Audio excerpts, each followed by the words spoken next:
नमस्कार साथियों, स्वागत है आप सभी का आपके अपने यूट्यूब चैनल मिशन टीचर 890 पर। अगर आप सुपर टेट, यूपी टेट और सी टेट या किसी भी शिक्षक भर्ती परीक्षा की तैयारी कर रहे हैं तो आज की यह क्लास आपके लिए बेहद महत्वपूर्ण है। आज हम पढ़ेंगे संस्कृत वर्ण विचार का सबसे महत्वपूर्ण भाग व्यंजन। आप देख सकते हैं सबसे महत्वपूर्ण भाग व्यंजन। इसकी बात करेंगे आज हम। यह टॉपिक लगभग हर शिक्षक भर्ती परीक्षा में पूछा जाता है, इसलिए इसे ध्यान से समझिए। सबसे पहले जानते हैं व्यंजन किसे कहते हैं या व्यंजन की परिभाषा।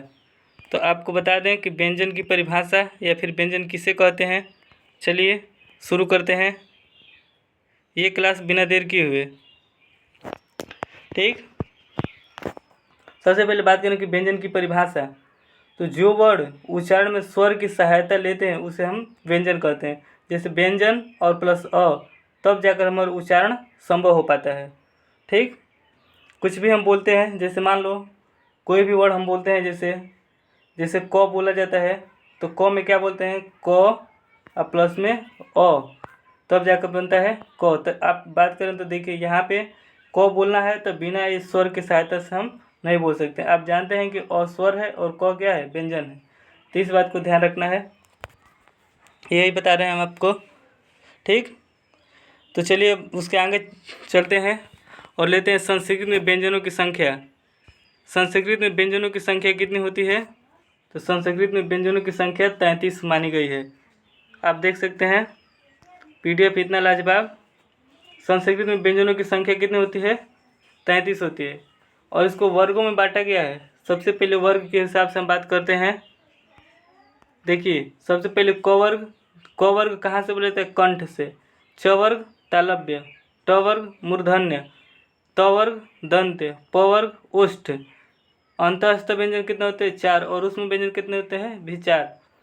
तो अगर कंठ क वर्ग के बारे में तो क, ख, ग, घ, अंग। ठीक, च वर्ग की बात करें तो च, छ, ज, झ, इय। वैसे ही अगर ट वर्ग मूर्धन्य की बात करें तो ट, ठ, ड, ढ, अण। इसके बाद बात करते हैं हम कौन सा, त वर्ग तो त, थ, द, ध, न। उसके बाद बात करें प वर्ग ओष्ठ का तो प, फ, ब, भ और म। और अंतःस्थ व्यंजन कितने होते हैं तो इसको ध्यान से आप समझ लीजिए। य, र, ल और व, यह अंतःस्थ व्यंजन होते हैं। इनकी संख्या कितनी होती है, इनकी संख्या 4 होती है। इसके बाद बात करें तो ऊष्म व्यंजन, तो ऊष्म व्यंजन भी 4 होते हैं, जैसे स, स और ह। तो ऐसे अगर हम देखें तो कुल व्यंजनों की संख्या कितनी होती है, 33 होती है। ठीक, अगर बात करें व्यंजन के भेद के तो व्यंजन के आप भेद देख सकते हैं। सबसे पहले वर्ग के व्यंजन बात करें तो वर्ग के व्यंजन 25 होते हैं, क वर्ग से प वर्ग तक। तो देखिए यहाँ से आप देख सकते हैं क वर्ग से लेकर के और ये प वर्ग तक, ये जो है इनकी संख्या कितनी होती है, 25 होती है। ये 5-5 के कॉलम बांटे जाते हैं, जो कि एक वर्ग का आकार ले लेता है, जिसे हम वर्ग के व्यंजन के नाम से भी जानते हैं। अब बात करते हैं अंतःस्थ व्यंजन। तो अंतःस्थ व्यंजन 4 होते हैं, य, र, ल और व। ठीक है, इसके बाद बात करते हैं ऊष्म व्यंजन की। तो ऊष्म व्यंजन 4 होते हैं, स और ह। तो इस तरह से कुल व्यंजनों की संख्या कितनी हो जाती है, 33। ठीक, अब चलते हैं नेक्स्ट पे। इन व्यंजनों का उच्चारण स्थान की बात करते हैं। तो उच्चारण स्थान के आधार पर इन लोगों को निम्न भागों में बांट सकते हैं, जैसे कंठ, तालव्य, मूर्धन्य, दंत और ओष्ठ।